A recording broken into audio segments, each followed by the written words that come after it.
So hey there, everybody. It's Andrew here, Canadian Musician Magazine. We're at Canadian Music Week 2014 downtown at the Marriott by the Eaton Center, and chatting today with Life in Vacuum. These guys, punk, math rock, right, indie.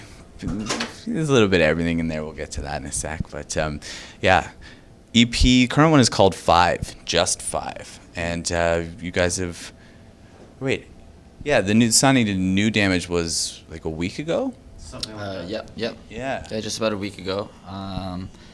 So it's Five. It's LP actually, 10 songs. Oh, it was all EPs, and that's why it was like Five. I didn't count properly. It's just like the fifth release.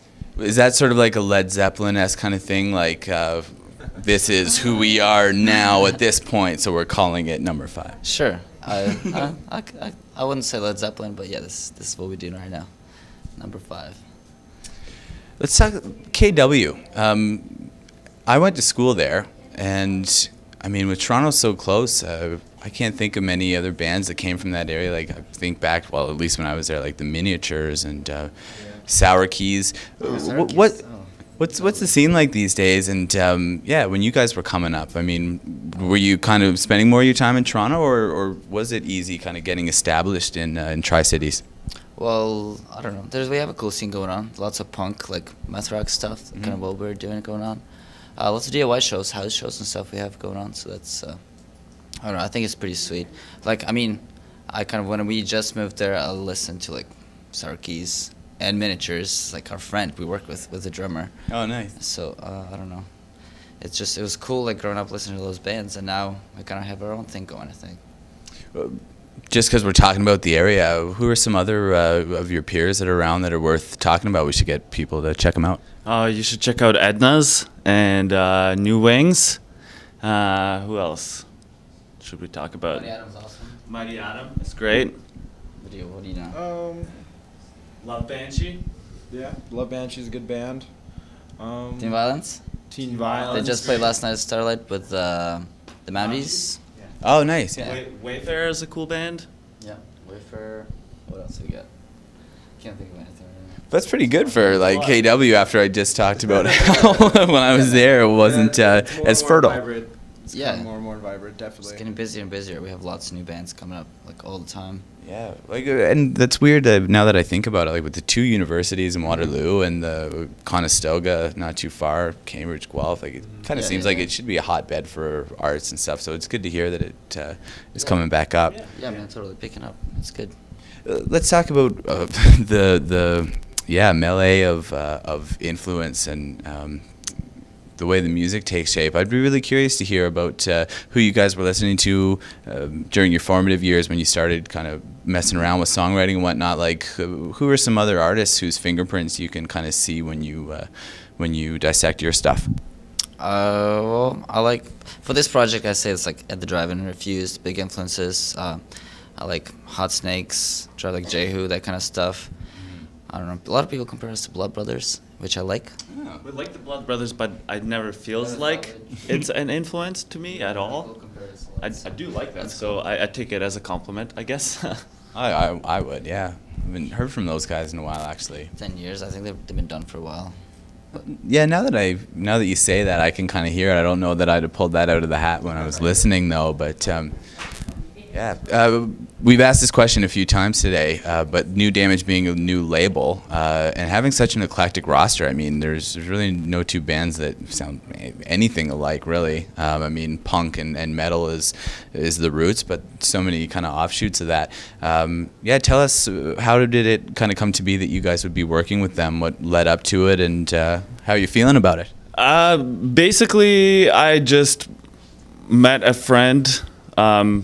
This guy Dave, and I used to bartend with him, and he happened to be friends with some of the people that work for New Damage, and through hanging out they happened to find out about our band, and they knew that we have a new record, and it got presented to the label, and everybody really enjoyed it, and then yeah, it happened from there. But yeah, we're pretty excited about it. I feel like it's a good step. It's a good Canadian home for us. Mm-hmm. So back to 5. I mean, the fact that it is number 5 in the catalog. I'm just curious. especially having 4 before it to kind of compare it to. I'd love to get from your own words, like, are there any sonic elements this time out that when you listen back, it's fresh, or that someone that's really familiar with the back catalog might think is new to them? Like, where do you see the biggest sonic developments on 5 versus the previous releases? Cut the fat, make the songs that we would like to hear ourselves. That's it, basically. Yeah. And get awesome production.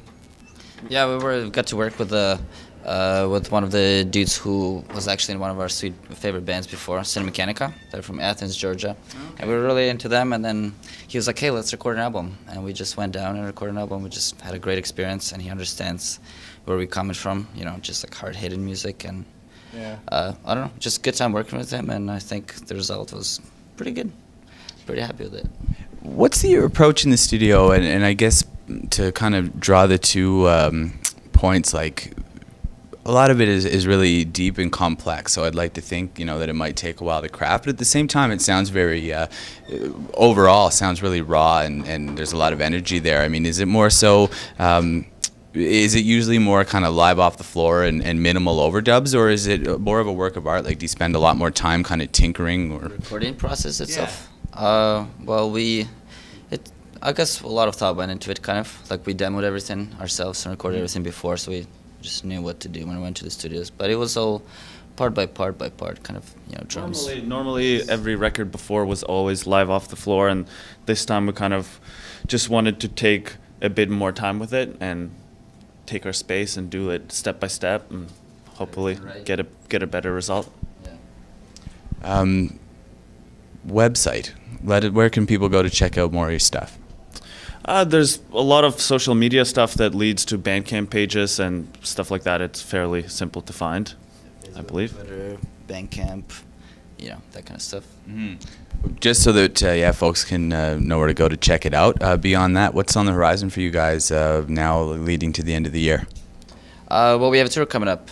Starting 22nd, we're playing in Toronto, CBGB's with Animal Faces, their city release, and Shaman. The boys just moved down from Ottawa, so living in Toronto now. They're really good band, Shaman. So everybody should check them out too. And so starting tour then until 22nd of June. 22nd of June. Yes, so pretty much almost a month. A lot of days going to Ghost Roads Festival in Edmonton and Calgary, and then down to Texas, down to Florida, and back up. So it's a long trip. Oh, right on. Lots of shows, yeah. Oh, check them out if they come to you. And some of the bands we were talking about earlier, Blood Brothers at the Drive-In, Drive Like Jehu. Yeah. If any of those set off a spark, you should check out To Life in Vacuum. New Damage Records releases 5. Thanks for taking the time, guys. Thanks. Yeah, bro, thanks. Thank you.